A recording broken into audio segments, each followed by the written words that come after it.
Assalamualaikum warahmatullahi wabarakatuh. Rahayu, rahayu, rahayu. Salam lestari, salam budaya. Di video kali ini saya berada di wilayah Kutorejo, Mojokerto. Nah, di lokasi ini terdapat peninggalan kuno yang cukup menarik ya teman-teman. Jadi kita berada di pinggir jalan raya. Nah, di sebelah pinggir jalan raya ini terdapat batu tapal batas ya. Banyak yang menyebutnya sebagai batu lingga atau linggayoni ya, tapi lingganya. Cuman warga banyak yang menyebutkannya sebagai Watu Kendit karena di lokasi sini juga terdapat Watu Kendit dan batu-batu ini juga merupakan Watu Kendit, kata warga demikian. Itu menurut mitos-mitos yang beredar. Cuman kalau mungkin dari segi arkeolog atau mungkin dari segi sejarah banyak yang menyebutnya sebagai batu tapal batas atau bahkan batu lingga. Nah, untuk sebuah batu tapal batas atau batu lingga ini ukurannya tak seperti batu lingga pada umumnya atau batu tapal batas pada umumnya di era Kerajaan Majapahit karena cukup besar-besar. Nah, salah satu contohnya ini teman-teman. Ini berada di pinggir jalan raya ya. Nah, ini untuk batunya. Nah, jalan rayanya di sana ya. Itu jalan raya. Terus ini ya, untuk batunya cukup besar ya. Oh, cukup besar. Terus juga tidak ada bukti-bukti arkeologi seperti adanya relief atau mungkin yang lain ya. Tapi untuk batu ini cukup besar dan memang ini jenisnya adalah batu andesit teman-teman. Tidak ada aksara Jawa kuno atau yang lain-lain juga ya. Katanya di sebelah sana jika mungkin jalan mentok itu ada. Cuman kita tidak ke sana ya karena di sini pun di pinggir jalan raya itu ya. Itu ada jalan penghubung antara dua desa teman-teman. Di sebelahnya ya ternyata di sini ada batu ini. Ini lurus loh.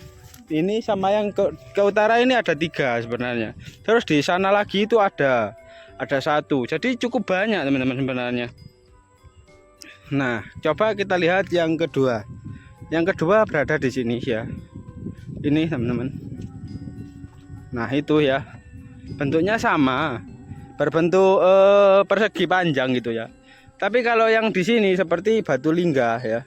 Karena di bawahnya itu ada guratannya gitu. Yang itu ya sangat luar biasa. Jadi ini ada 3 buah, yang satunya ada di paling utara. Coba kita lihat ya. Kalau yang di paling utara itu ada juga sama dengan yang situ tadi ya. Cuman kalau yang situ tadi kita tidak bisa mendekat karena untuk kontur tanahnya itu bawahnya itu rerumputan yang cukup lebat, takutnya kebelusuk teman-teman. Nah, ini ya satunya. Jadi di sini ada 3 buah dan lurus di persawahan ini sangat luar biasa ya. Ini apakah mungkin zaman dahulu sebuah batu candi atau mungkin memang fungsinya sebagai tapal batas tapi kok berdekatan gitu loh. Sangat luar biasa ya. Jadi ini lurus teman-teman. Dari sini terus yang kedua sana tadi, terus yang ketiga sana tadi. Ini penuh misteri ya. Kalau mungkin dari segi arkeologi atau mungkin segi sejarah di wilayah sini ya, yang berdekatan dengan situs ini itu adalah situs Keputran atau sebuah peninggalan-peninggalan bersejarah yang ada di tengah makam ya, yang admin upload kemarin itu ya. Nah, ini batunya salah satunya ada di sini. Nanti kita juga akan menuju ke batu-batu yang lain karena bukan hanya 1 atau 2. Di sini saja terdapat 3 ya. 1, 2 yang ada di sana tadi, 3 yang di paling selatan ya. Ada 3 buah. Terus di sana di paling utara jalan sana ya. Ini kalau ke utara jalan itu ada di kanan jalan itu juga ada. Ya kalau di sana disakralkan. Terus di sebelah kirinya kalau kita menuju ke kiri, ini mentok menuju ke kiri. Di tepat berada di pertigaan itu juga ada yang dinamakan Watu Kendit teman-teman. Sangat luar biasa ya. Jadi bukti-bukti arkeologi ini kemungkinan kata warga dan juga kata sejarawan kalau dilihat dari faktanya kemungkinan pada zaman dahulu ini adalah era dari Kerajaan Majapahit. Sangat luar biasa ya. Ini berada di pinggir jalan raya teman-teman. Untuk yang ada di sana juga ada ya. Terus untuk batu-batu ini juga terbuat dari batu andesit, yaitu batu-batuan candi ya. Dan difungsikan sebagai tapal batas. Tapi kalau mungkin tapal batas dari era akhir Kerajaan Majapahit Biasanya itu ada gambar seperti matahari, bulan, dua telapak kaki, terus payung, terus tongkat dililit ular, dan juga guci amerta. Biasanya ada gambarnya gitu. Cuman kalau gambar-gambar yang ini tidak ada, teman-teman. Sangat luar biasanya, ini benar-benar lurus sejajar ya, dari yang itu sama yang itu, teman-teman. Sangat luar biasa ya, sejajar dua-duanya, dan memang berbentuk persegi panjang, menancap gitu ya. Nah, yang jadi pertanyaan ya dari generasi kita, yang kalau generasi sekarang itu ada alat-alat modern untuk membuat bentuk-bentuk seperti ini, pada zaman dahulu itu kira-kira menggunakan apa, teman-teman? Nah, itulah yang jadi pertanyaan. Kalau mungkin ini batunya memang berbentuk persegi panjang hanya berbentuk persegi panjang. Bayangkan mungkin dari rekan-rekan yang pernah mengunjungi situs-situs candi yang terbuat dari batu andesit. Kalian bayangkan di situs-situs candi tersebut ya, itu kan ada relief-relief bentuk-bentuk yang cukup indah. Itu kira-kira itu zaman dahulu pembuatannya itu bagaimana ya. Jadi generasi kita pun tidak tahu ya. Itulah kecanggihan nenek moyang kita pada zaman dahulu. Meskipun banyak yang bilang Indonesia itu gini keterbelakangan, gini. Enggak, teman-teman, ini adalah salah satu bukti teknologi kuno ya, era zaman nenek moyang kita. Kalau kita sekarang sudah menikmati kecanggihan, pada zaman dahulu itu tidak gitu ya. Oke, langsung saja kita menuju ke lokasi selanjutnya, teman-teman ya, biar nanti videonya tidak terlalu panjang. Oke teman-teman, kita sudah sampai di lokasi kedua. Nah, di lokasi kedua ini sebenarnya ada dua buah batu, yang satunya sudah raib ya, sangat disayangkan. Jadi sebenarnya di sana, kata rekan saya itu, kalau kalian melihat ada pohon yang lurus itu ya, itu pohon randu atau pohon kapuk, itu di bawah sana itu ada. Cuman kita tidak akan ke sana karena lokasinya jauh, terus juga termakan durasi ya nanti. Nah, kita menuju ke lokasi sini saja ya.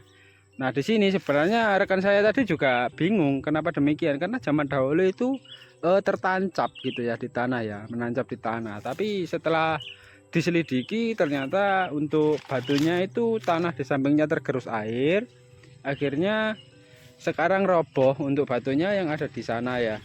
Itu juga berbentuk seperti kotak. Nah, seperti kotak ya untuk batunya yang bawah itu, yang sangat luar biasa. Batu ini berbentuk kotak ya kan, dan setelah roboh lebih terlihat lagi ya. Terus untuk batu ini juga sama dengan yang ada di sebelah selatan tadi juga. Nah, sangat luar biasa ya batu tapal batas ini. Cuman yang sangat disayangkan, kita tidak menemui seperti sisa-sisa, entah itu angka tahun, relief, atau mungkin bentuk-bentuk sebuah prasasti, atau mungkin sebuah gambar-gambar seperti milik raja terakhir kerajaan Majapahit, itu tidak ada. Ini hanya seperti sebuah batu yang menancap lurus. Terus untuk batunya itu juga berbentuk persegi panjang gitu, teman-teman. Jadi saya juga kurang paham ya untuk fungsi sebenarnya. Tapi untuk di lokasi ini ya, kalau dari sini ini satu ya, terus ditarik lurus ke sana tadi satu, di selatannya lagi ada satu. Terus kalau kita tarik lagi ke sebelah timur ya, ke sebelah timur tadi ada 3 buah. Terus kalau dari sini ya, dari lokasi ini kita menuju ke arah timur dari sini ya, di sebelah sana, di ujung jalan sana, di pertigaan itu ada Watu Kendit. Terus kalau ditarik lurus lagi ya, di sebelah lebih ke sana lagi itu ada juga. Jadi kalau mungkin dipetakan itu berbentuk kotak, teman-teman ya. Atau mungkin ini memang bisa disebut memang sebuah batas wilayah pada zaman dahulu di era kerajaan Majapahit atau mungkin pra-Majapahit. Kenapa demikian? Karena meskipun ini kalau mungkin dari peta wilayah dan juga peninggalan-peninggalan yang ada bisa dipastikan dari era kerajaan Majapahit, tapi kita juga belum tahu kepastiannya, karena batu ini juga merupakan sebuah batu yang masih menjadi misteri, karena tidak adanya angka tahun atau mungkin sebuah ukir-ukiran untuk menunjukkan bahwa batu ini era apa gitu ya. Oke, mungkin cukup sekian video dari saya agar tidak terlalu panjang.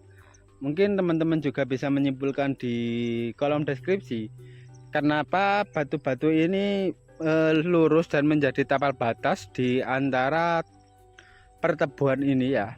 Apakah di tengah-tengah dari tebu-tebu ini zaman dahulu ada sesuatu? Apakah sebuah istana atau mungkin sebuah bangunan suci atau mungkin sebuah situs candi, karena terdapatnya batas-batas di seluruh lokasi ini ya. Apakah zaman dahulu ini sebuah desa Simah? Kalau mungkin desa Simah atau desa yang bebaskan pajak itu kayaknya nggak mungkin rekan-rekan. Karena apa? Karena kalau desa yang dibebaskan pajak pada zaman dahulu jelas cukup besar.